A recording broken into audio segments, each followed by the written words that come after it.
If you or a family member have been hurt because of the careless actions of another person, call Walker Texas Lawyer. They'll work to get you the financial compensation and justice you deserve. They have 40 years of experience, and you don't pay unless you win. Call 713-881-9653 today for a consultation or go to walkertexaslawyer.com. Oh, Brad, what have you done now? Broadcasting live from Houston, Texas, and around the world. TV host, best-selling author, and radio personality Brad Gilmore brings you a collection of conversations with stars from movies. Matthew McConaughey. Brad Gilmore. Mark Wahlberg. Hey, how are you? The legendary Mr. Christopher Lloyd. Christopher, how are we doing? I'm doing good. Great introduction. Television. Jimmy Fallon joins us this morning. Jimmy, how you doing, my friend? Good morning. Thank you so much, Brad, for having me. I appreciate this, bud. Kelly Ripa. Brad, thank you for having me. Comedy. Jay Leno joins us. Jay, how you doing? Hey, Brad, what's going on? Chris Tucker is in the building. Chris Tucker, good morning to you. Hey, Brad. Good morning to you. How are you? Gabriel Fluffy Iglesias. Good morning. Music. Lola Monroe. Thank you. Thank you for having me. The legendary frontman of AC/DC, Brian Johnson, joins us right now. Brian, how you doing? Good morning, Brad. What looking to talk to me funny, lad. Grammy Award winner Maya joins us. How are you? And more. This is The Collection. Now your host, The Boat, Brad Gilmore. Hey, welcome inside the Hall of Fame. I'm Booker T, 6-time world champ, 2-time Hall of Famer. Got my man Brad Gilmore here with me.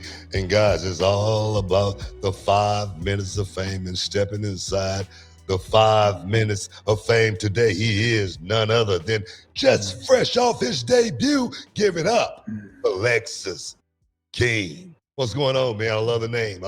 How you doing? Thank you for having me, Book. I'm doing great. You know, just got off a fresh day of training and getting after it. Did some shopping today, you know. Yeah. It seemed like you just vibing right now, laying back, chilling, kicking back. Yeah. I like that, man. But let's get right into it. Just to give you a little story. I know you was a kid, man, when you lost your dad. Just like me, I lost my dad when I was 10 months old, though. I mean, lost my mom at an early age too, so I can relate. With your story. For me, I got a chance to meet your dad back in the early '90s, back in WCW, and we had a little run-in. We bumped heads, and no, seriously, man, we almost got into a little something. The thing is, I've never told that story ever. That's great. I gotta hear it. And the only reason I'm talking about it now is because I'm talking to you about it. I remember it's crazy. It was at Center Stage in Atlanta, Georgia. Okay, yeah. I was born in Atlanta, so Peachtree Ave. You know what I'm talking about. And we were doing WCW TV Saturday night there, and I went to the bathroom and to the stall, and the stall was locked, of course, right? And I had to wait. Okay, I had to wait, and then when finally the person came out of the stall, it was your dad, Brian Pillman, and I walked past him, and I go into the stall, and needless to say, he left a little surprise for me. Yeah. You know what I mean? Yeah. And, that's definitely him. And I'm like, man, I'm gonna kill this guy. I'm gonna hurt him. You know what I mean? So we definitely got up on the wrong foot right up the back. But I tell you, man, you getting into this business, it shouldn't feel like a surprise to anyone. My question is, do you feel like you was born to do this? I think about that a lot, and it's almost like I feel like I never had a choice. I felt like it was always in my blood, for the fact that the day he decided he was going to name me Brian Pillman, I was trapped. It was everywhere I'd go, go to the grocery. Oh, Brian Pillman, it's a household name in Cincinnati where I grew up. And so I couldn't escape that legacy. I couldn't escape all the reminders of him.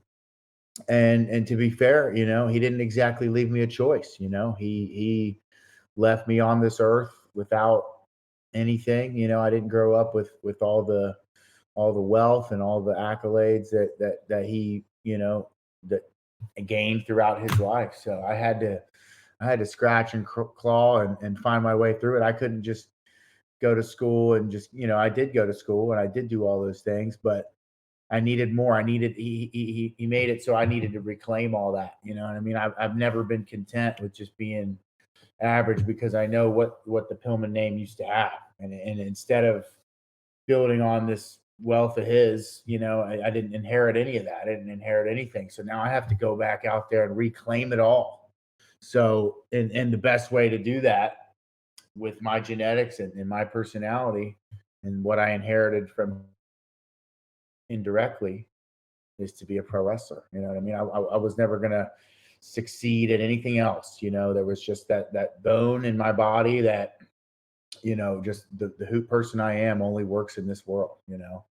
I tried to be normal. I got my degree. I did the normal guy job, 9 to 5. And I've just always been a creative, eccentric person.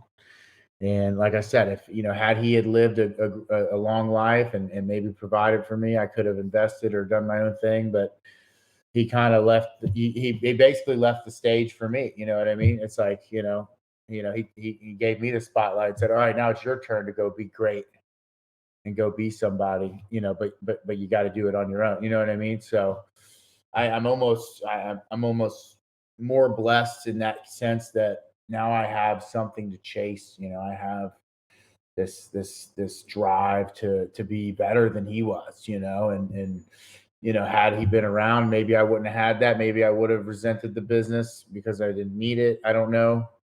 It's hard to say, every second generation wrestler goes through their own trials and tribulations with this business and how it affects them mentally and their development outside of this world.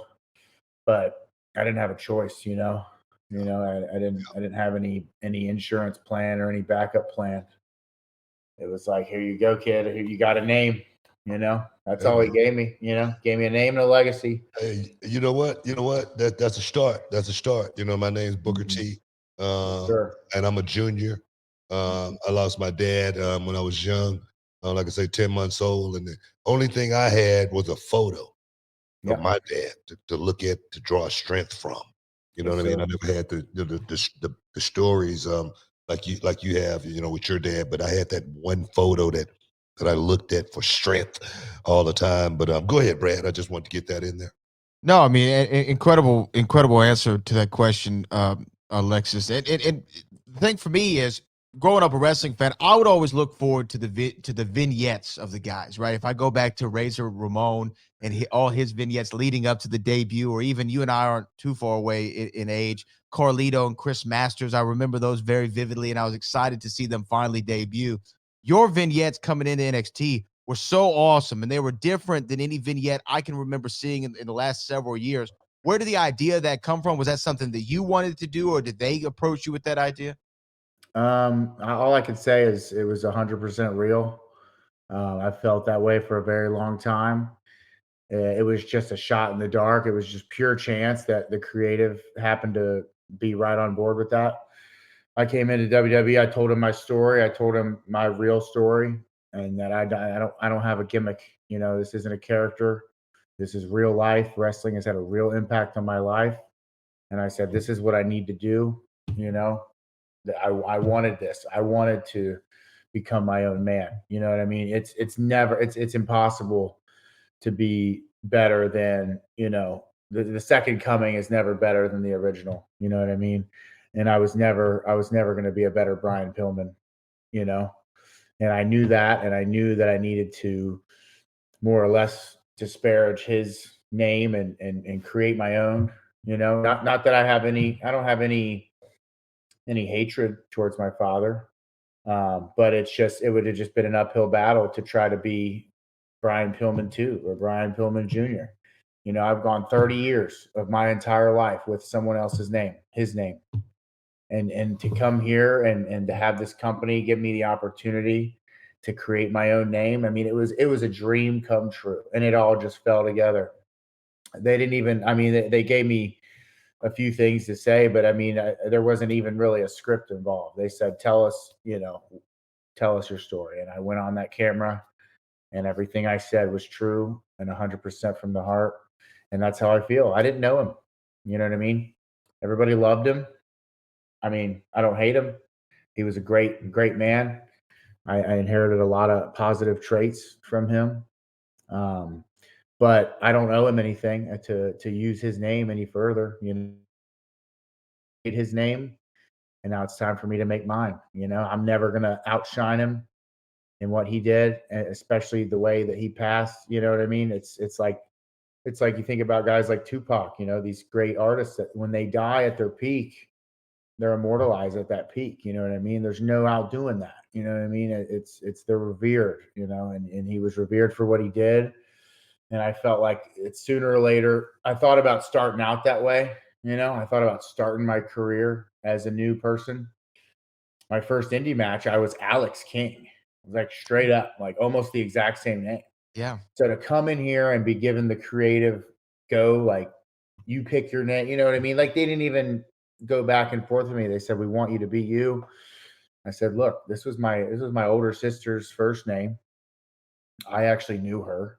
She would pick me up, take me to freaking Dairy Queen. She was an indie wrestler too and a performer. She was a dancer. And then my little sister Skylar, who I went through all the trouble and all the hard times with. You know, she eventually got adopted by her grandma. So to come in with a real raw story that I don't have to fake it. I don't have to read from a script. This is who I am. And no one else has that on me. This business has had a severe, if you watch Dark Side of the Ring, this business has had a severe impact on my life. And despite all that, I'm stronger than ever. And I got here because of this business, because of the great impact that it has had. So while it might have put me, back a few steps in my childhood, here I am now thriving, traveling the world. And I finally made it here to the biggest stage of them all. The WWE, I think I deserve a shot 100% on everything I've been through, inside this career and outside of it. So it's a fresh start for Lexis King. I like the direction. I really do. I mean, so many have taken that route, like the Charlotte Flairs, the Cody Rhodes. I remember even going back in the day, like, Eric Watts, everybody, I mean, going back to they even created a Von Erich, just we need another one. No, yeah. We got to cut.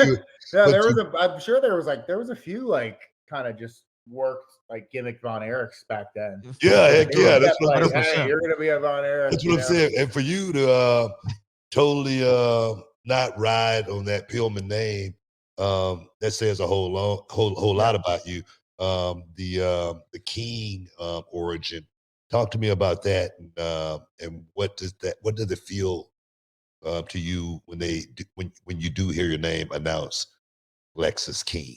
What's the feeling that go through you? Well, there's a lot of emotion behind that last name. So that was my stepfather's last name, and he came into the picture. I mean, pretty much as soon as my father passed. I mean, my mom needed to be with somebody to help keep the lights on. So, I mean, she was already 1 foot out the door, I'm pretty sure, Wow. So Wow. before he passed, you know what I mean? Because everything that was going on and the business and things. But, so she was looking for some stability, and she met a guy with the last name King, and, he came from a great family, but he wasn't great to me, so he was, an abusive, piece of work, and he put me through some shit. And it made me stronger. And in a way, it's like, you know what? This man robbed my childhood. I'm going to rob his name. I'm going to take his name because that's a freaking cool name. And I'm going to make it mean something positive, because as much as he was a piece of garbage to me, I'm not doing this to bring him any glory or fame. I'm doing this for me, like I'm going to take that name and make it something, because in a way he had much more influence on my life than my own father did, Yeah. I was 4 years old, and I lived under this man's roof till I was about 13. I packed up my bags in a and a black trash bag and moved out on my own when I was 13. So, Wow. So this man berated me, neglected me, abused me for about, 8-9 years, So I am a king, I called him dad. I mean, there was a part of my life where I looked up to this stepfather as my father. So he never officially, adopted me and gave me his name, but I have every right to use that name because, that what I went through made me who I am today. So I'm more a king than I am a Pillman, if we're quite honest. As much That's as powerful. as much negativity and stuff that name carries in my life, it's who I am. And if that means that when I step in the ring with you, that I'm going to be a vile piece of shit and just beat the crap out of you, then that's what it's going to be, because all that's been built up and that's been given out to me. I've taken a beating. I've taken a whooping. You know what I mean? I've been thrown down a flight of stairs by a grown man. You know what I mean? Like nothing can stop me on this journey to take what I want from NXT. And it's already started. So you guys have seen it. I made my debut. I made a statement, and this is who I am. I'm Lexis King. So people better get used to the name. People want to talk crap about the name, but they're gonna be chanting it before long. So I love get it. used to it. Yeah. Hell of a motivating factor. Yeah. I'll tell you that, right? Yeah, you talk about everything that will happen in your life and your journey to get to the WWE, to get to the big stage. You were somewhere else before, but I guess my question is, in your pro wrestling journey, to have that ability to work television and work the television style and understand that, how paramount was that for you to prepare you to get to where you are now? I think everything has prepared me to where I'm at now. I could have went down a really bad road. There was many intersections that I got to, not just in my childhood and my young adult life, but even in the wrestling world, there was some temptations and some paths I could have gone down. You know what I mean? I could have just been, another story, another headline, a guy that, went down the wrong road. But no, I think everything's prepared me to be here. I'm glad I waited till I was of age. I had an opportunity when I was about 23, 24 to come here and train, and it just didn't feel right. It felt too soon. It felt, they always say, you should despise a free lunch, and I felt like getting a shot that soon while I was still green. I didn't really appreciate or respect the business enough to be here. I was still resentful towards it, and I just wanted to get out there and do some indies and see if eventually it would click. And I did. I fell in love with it, and it clicked, and I traveled, and I got on with MLW. My trainer, Lance Storm, recommended. He said, you got nothing to lose, to go with this small sort of TV production. Got experience doing TV style stuff with them. It was great. Got in with the Davey Boy Jr. So I got a little connection with the Hart family. That was really cool to get me started. And then did some stuff with OVW, like the original developmental, Randy and Cena and those guys, they came from OVW. So that was a good little, session of TV reps. And then ultimately AEW was my biggest shot before here. Got to work with some great guys, Danielson, Moxley, we had Jerry Lynn backstage, just a lot of great people, Billy Gunn. So a lot of these guys that have, built the past 20, 30 years of pro wrestling have kind of helped me along the way. So I'm definitely not on my own in that. My father definitely left a few angels behind to sort of guide me in the right direction. But I think now, at the maturity level I'm at now, all those mistakes are in the past. Corbin Dallas. I don't have to rely on that Pillman name anymore. I'm here. I'm ready to be here, and I'm ready to be Lexis King. Brad, have you learned after all this time to put your phone on mute? How many times we got to talk about this? That's called a receipt. It's a receipt. What's funny? It's like most people I know these days, they just always no one likes to hear a ringtone. If I don't want to hear it. I'll check my phone and see I have a missed call and call that person back. But I don't. My phone's always on silent from dusk till dawn. Yeah, never on Book just gave me. Yeah, it was a receipt. I always have mine on during the show. It goes off. And the one time. Yeah, you mentioned the name there. Big shout out to Lance Storm. I had a little run in with Lance Storm back in WCW when he won all the titles, and then he had to face the world heavyweight champion, which was I at that time. I beat the hell out of him. Lance great. Lance really got me ready. Like he told a lot of stories and like talked about, you know, the respect and the politics of the business. Like he spent a lot of time like talking to us about like, you know, the manners of it all and just like how to get by and like, you know, how to not get, you know, buried and all that. Yeah. One of my biggest rules, you know, for the young guys, Brad, is he's heard me say it many, many times. You got to know how to make it in the locker room before you have a chance at making it in the ring. You know, and it's a protocol. It's not kissing ass or anything like that, because that's something that I've never did once.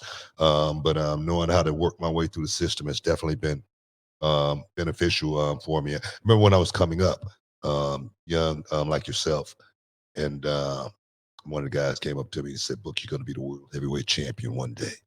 And I go, "Man, get out of here, man. That's not going to happen. I just want to be the best worker." But I did have aspirations at working at the top level, working with the top guys. And I found myself in the main event against Triple H at WrestleMania. And man, it's a night that I'll never forget. And my question is, do you see yourself headlining WrestleMania one day? You know, I'm not one of those, you know, everybody's like, oh, it's my dream. You know, everybody has like their WrestleMania moment dream. I wouldn't say I'm one of those people that is like, I'm just, oh my God, I just have to be there. I just think it's inevitable. You know, I think it's destiny. I think if I keep going on this path I'm on, this trajectory I'm on, it's bound to happen. You know, that moment is bound to be mine. And right now it starts, you know, one foot in front of the other right now, NXT. And it starts with becoming the biggest threat and becoming the king of NXT. But, you know, once I get to that main roster, yeah, I mean, everybody looks forward to that WrestleMania moment. But I'm not going to sit here and say I lose sleep every night over it, because I know it's going to happen. I know that everything in my life has happened for a reason. And I didn't suffer. I didn't go through all that suffering. I didn't go through all the bumps and all the bruises and all the injuries and all my life and my childhood and everything it's brought me to here. To me, WrestleMania is inevitable. You know, it has to happen. Nobody has the story that I have. Nobody's faced the adversity I have. And guess what? And if it didn't happen, and if I never made it to WrestleMania, I would be 100% fine with that, because after everything I've been through, I could be sleeping on a floor right now. You know what I mean? In a crack house. You know what I mean? But here I am at NXT, coming in, having a great debut, looking great in the life, you know, having already made a good living in wrestling and just kind of going further with it. You know what I mean? Like the order of operations has been on par here. You know, from one place to the next, I've constantly moved up in this business. So it's inevitable that I'll be at WrestleMania, whether I'm the main event or not. I don't know. I'm gonna play my part. You know, I'm gonna run the play that the coaches want me to run, and I'm gonna be the best version of Lexis King that they're ever gonna see. You know? I tell you, you gave me the perfect answer. All right, you gave me the perfect answer, and the reason the reason I say that is because I ask students sometimes, you know, when they come to reality of wrestling and they get on the show and they start doing pretty good, and then I bring them in my office and I say, "What's your goals? What's your aspirations?" And the right answer is always, the wrong answer is always to be the WWE champion.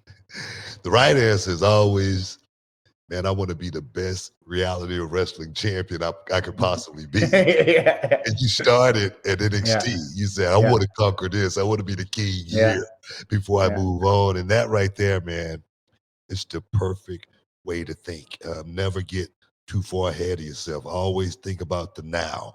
The future is going to happen for you, but thinking about the now is the only way you can really roll through this thing and really keep it in perspective. So I tell you, man, I wish for nothing but the best for Lexis King. I see you having a bright future. You know, the fans might need to order their sunglasses now. You know what I mean? Because I think the rocket is going to be put on you. And you're going to go straight to the moon just because I feel like you're grounded. I feel like you have the right idea of what this thing's all about, as well as if you ever need anything from me, I'm just a phone call away, and I'm always going to be here to help you. Any parting words for your fans? And just stay tuned. You heard me on Tuesday. I've already had an impact.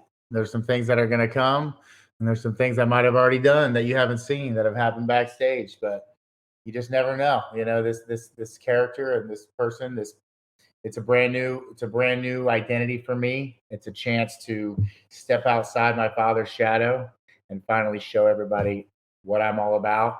And that's very exciting for me. It's very exciting for the fans. And I think it's going to be very exciting for WWE. I think everybody's excited to see what Lexis King does next. Oh, yeah. Stay tuned. The 5 minutes of fame, guys. Want to thank Lexis King for stepping inside just for a minute to give us a little champagne wishes and caviar dreams, man. But stick around. You're in the Hall of Fame. We'll be back in a minute.